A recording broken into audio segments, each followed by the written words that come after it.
Construction and working of NPN transistor.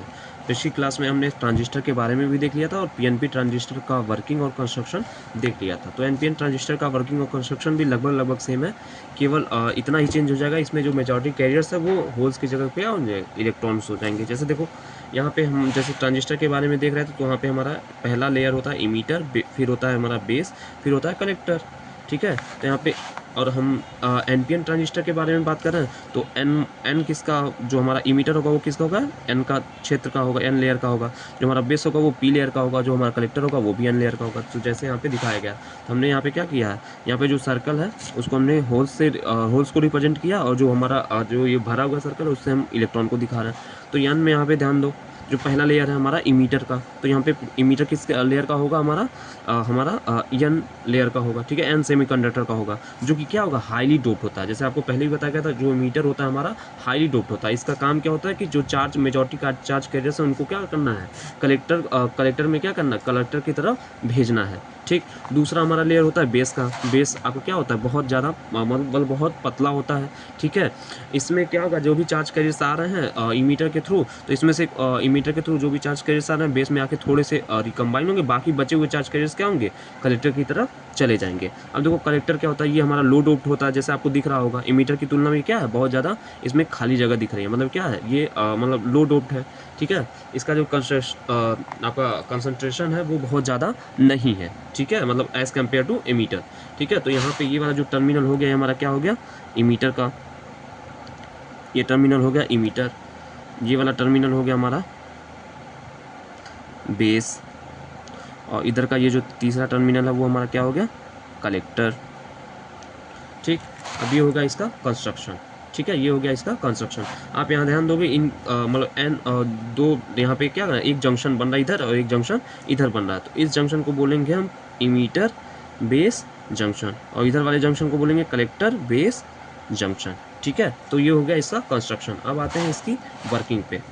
तो working जो पहले आपको बताया था कि कोई भी ट्रांजिस्टर कब वर्किंग कंडीशन में आएगा, जो पहला जो हमारा इमीटर बेस जंक्शन होगा वो कैसी होनी चाहिए, उसकी बायसिंग हमेशा फॉरवर्ड बायसिंग होनी चाहिए, फॉरवर्ड बायसिंग। उसका भी रीजन है क्योंकि हमको क्या करना है, इस जो भी हमारे मेजॉरिटी कैरियर उनको क्या होना, बेस की तरफ, कलेक्टर की तरफ, बेस के थ्रू कलेक्टर की तरफ उसको क्या करना है, भेजना होता है। इसलिए हम हमेशा इसको क्या करते हैं, फॉरवर्ड बायस करते हैं। और जो हमारा कलेक्टर बेस जंक्शन होता है उसका काम होता है कि जो हमारे कैरियर्स हैं उनको अपनी तरफ खींचना, तो इसको हम क्या करते हैं, रिवर्स बायस रखते हैं हमेशा, रिवर्स बायस।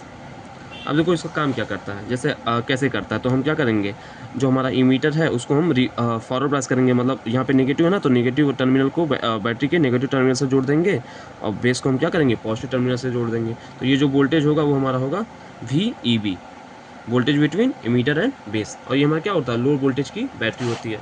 अब देखो यहाँ पे जो होगा कलेक्टर बेस जंक्शन, ये हमारा कैसा होना चाहिए, फॉरवर्ड बायस, मतलब जो पॉजिटिव टर्मिनल होना चाहिए बैटरी का वो हमारा किससे, कलेक्टर से जुड़ा हुआ होना चाहिए। ठीक है, और ये हमारा क्या होता है, इमीटर बेस वोल्टेज के तुलना में क्या होता है, ये ज़्यादा होता है। ठीक है, ये हाई वोल्टेज बैटरी होती है, ये हमारा वोल्टेज अक्रॉस कलेक्टर है बेस जंक्शन। ठीक है, अब देखो ये काम कैसे करता है, जैसे अब देखो यहाँ पे नेगेटिव टर्मिनल हमने जोड़ दिया, तो यहाँ पे ये नेगेटिव हो गया, इधर हमने इसको मतलब कलेक्टर को हमने पॉजिटिव से जोड़ दिया, तो इधर का टर्मिनल में क्या हो गया, पॉजिटिव हो गया। अब देखो होगा क्या, जब नेगेटिव टर्मिनल है, इलेक्ट्रॉन नेचर वाइज क्या है, नेगेटिव आयंस हैं, तो क्या होगा, ये एक दूसरे को क्या करेंगे, रिपेल मतलब प्रतिकर्षित करने का काम करेंगे। अब जो इलेक्ट्रॉन होगा हमारा बेस की तरफ चलना स्टार्ट कर देगा, इलेक्ट्रॉन हमारा बेस की तरफ चलना स्टार्ट कर देगा कुछ इस तरीके से।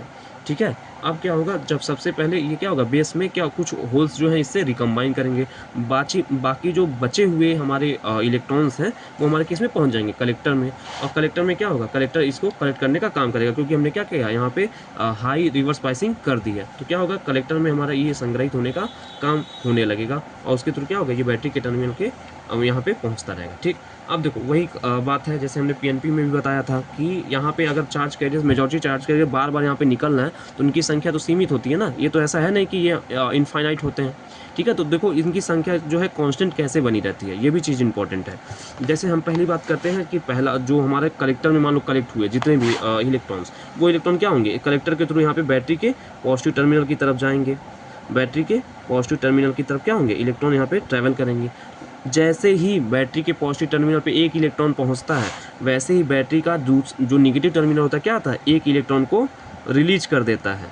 ठीक, एक इलेक्ट्रॉन को क्या करेगा, रिलीज कर देगा। अब ये इलेक्ट्रॉन किस तरफ जाएगा, यहाँ पे पॉजिटिव टर्मिनल जो हमारा इमीटर बेस जंक्शन के बीच में जो हमने बैटरी लगाया उसके पॉजिटिव टर्मिनल पे यहाँ पे क्या होगा, पहुँचेगा। अब इधर पहुँच गया तो जैसे ही इस टर्मिनल पे एक इलेक्ट्रॉन पहुँचेगा, ये जो नेगेटिव वाला है वो क्या करेगा, यहाँ पे इलेक्ट्रॉन को रिलीज करेगा और वो इलेक्ट्रॉन क्या होंगे, इमीटर की तरफ चले जाएंगे और इमीटर के अंदर पहुंच जाएंगे। इस तरीके से जितने भी यहाँ पे बेस में जो हमारा बेस के से पार होके कलेक्टर में हमारे मेजॉरिटी कैरियर से इमीटर के आते हैं, ठीक है, वो क्या होते हैं, फिर से वहाँ पे पहुँच जाते हैं। तो इस तरह से यहाँ पे संख्या क्या होती है, कांस्टेंट बनी रहती है। दूसरा चीज़ हमारा यहाँ पे हो रहा था बेस में भी हमारा क्या होता है, रिकम्बाइन कर रहे थे। उसके पहले ये देख लो, चूंकि इलेक्ट्रॉन क्या है, हमारे इमीटर की तरफ जाना है, तो हमेशा विद्युत धारा की जो दिशा होगी, करंट की दिशा होगी, क्या होती है, इलेक्ट्रॉन के चलने की दिशा के विपरीत होती है। तो यहाँ पे इमीटर जो करंट होगा वो किस तरफ होगा, इलेक्ट्रॉन के चलने की विपरीत दिशा में। इमीटर करंट क्या हुआ, इधर की दिशा में हो गया। ठीक है, अब देखो बेस में जो हमारे इलेक्ट्रॉन थे रिकम्बाइन हो रहे थे, उनकी संख्या कैसे यहाँ पे बनी रहती है, अब देखते हैं। देखो बेस में जैसे ही एक इलेक्ट्रॉन यहाँ से इसके होल से क्या हुआ, रिकम्बाइन हुआ, वैसे ही बेस में क्या होगा, एक कोवेलेंट बॉन्ड टूटेगा। ठीक है, जिससे एक होल और एक इलेक्ट्रॉन क्या होगा, जनरेट होगा। जो होल जनरेट होगा वो उस होल का मतलब जो हमारा स्थान है वो ग्रहण कर लेगा जो रिकम्बाइन हुआ है, बाकी बच गया एक इलेक्ट्रॉन। अब एक इलेक्ट्रॉन क्या है, यहाँ पे दो बैटरी लगे हुए थे, ये नेगेटिव है, ये हमारा क्या पॉजिटिव है, तो हमेशा इलेक्ट्रॉन किसकी तरफ आकर्षित होगा, पॉजिटिव की तरफ। तो इलेक्ट्रॉन यहाँ से क्या होगा, यहाँ से इलेक्ट्रॉन जो है इधर से निकलेंगे और इधर की तरफ चलना स्टार्ट कर देंगे, मतलब पॉजिटिव टर्मिनल की तरफ। अब जैसे ही पॉजिटिव टर्मिनल पे एक इलेक्ट्रॉन पहुँचेगा, नेगेटिव टर्मिनल क्या होगा, एक इलेक्ट्रॉन यहाँ से रिलीज कर देगा। अब वो किस तरफ पहुँचेंगे, इमीटर में पहुंच जाएंगे। इस तरीके से जो हमारा इमीटर में जो मेजॉरिटी कैरियर्स की संख्या वो हमारी क्या आती है, कांस्टेंट बनी होती है। अब एक बात ध्यान दो, यहाँ पे जो क्या है, हमारा जो इलेक्ट्रॉन है बेस से दूर की तरफ जा रहा है, तो हमारा जो इमीटर करंट की डायरेक्शन होगी वो क्या होगा, बेस की तरफ होगा। जो इमीटर करंट होगा वो हमारा क्या होगा, बेस की तरफ होगा। ठीक है, इमीटर करंट जो हमारा होगा वो बेस की तरफ होगा, यहाँ पे जो आपको दिख रहा है ऊपर की तरफ। ठीक, अब यहाँ से देखो कलेक्टर क्या ध्यान दो, यहाँ पे कलेक्टर से इलेक्ट्रॉन यहाँ से निकल के गए और बैटरी के पॉजिटिव टर्मिनल पे एंटर कर गए। तो इलेक्ट्रॉन इधर किधर की चल रहे हैं, कलेक्टर से पॉजिटिव टर्मिनल की तरफ। तो जो हमारा कलेक्टर करंट होगा जस्ट इलेक्ट्रॉन के चलने की क्या होगा, विपरीत दिशा में बहेगा। ठीक, अब वहीं पे यहाँ पे आपको एक जंक्शन दिख रहा होगा, यहाँ पे जंक्शन दिख रहा होगा, तो यहाँ पे हम क्या करेंगे, KCL रूल अप्लाई करेंगे बाई KCL। तो KCL क्या कहता है, किरचॉफ करंट लॉ क्या कहता है कि किसी भी जंक्शन पे या नोड पे जितनी धारा आती है उतनी धारा क्या होती है, उससे दूर जाती है। तो यहाँ पे देखो कौन कौन सी धाराएं इससे यहाँ पे आ रही हैं, कौन कौन सी धाराएं यहाँ पे दूर जा रही हैं। तो यहाँ पे आप ध्यान दोगे तो आने वाली धारा कौन सी है, केवल इमीटर करंट है। ठीक है, तो इमीटर करंट हमारी आने वाली धारा होगी, ये किसके बराबर होगी, बाई KCL। जो हमारी ये बेस करंट है ये इसको छोड़ के दूर की तरफ जा रही है, यहाँ पे कलेक्टर करंट भी क्या है, इसको छोड़ के दूर की तरफ जा रही है। तो ये हमारा IB प्लस IC के बराबर होगा। ठीक है, IB प्लस IC के इमीटर करंट क्या होगा, बेस करंट और कलेक्टर करंट का क्या होगा, योगफल होगा। ठीक, अब आते हैं इसके सिंबल पे। तो यहाँ पे आप ध्यान दोगे इमीटर करंट कैसा है, हमारा कलेक्टर से दूर जा रहा है, कलेक्टर से क्या हो रहा है, दूर जा रहा है। तो यहाँ पे इसके सिंबल की हम बात करें तो इसको इस तरीके से अगर हम बनाएं, इसको हम दिखाएं कलेक्टर, इसको हम दिखाएं बेस, इधर हो गया इमीटर, सॉरी, तो ये हो गया हमारा इमीटर। तो यहाँ पे इमीटर करंट क्या है, इमीटर से दूर जा रहा है। तो यहाँ पे हम इमीटर करंट का डायरेक्शन क्या बनाएंगे, बेस से इमीटर की तरफ, मतलब इमीटर से क्या होगा, दूर की तरफ जाएगा। और ये सिंबल किसका हो जाएगा, NPN ट्रांजिस्टर का। ठीक है, तो इस तरीके से हमारा NPN ट्रांजिस्टर का वर्किंग और कंस्ट्रक्शन आपको बता दिया गया, जो कि एग्जाम पॉइंट ऑफ व्यू से बहुत इंपॉर्टेंट है। ठीक है।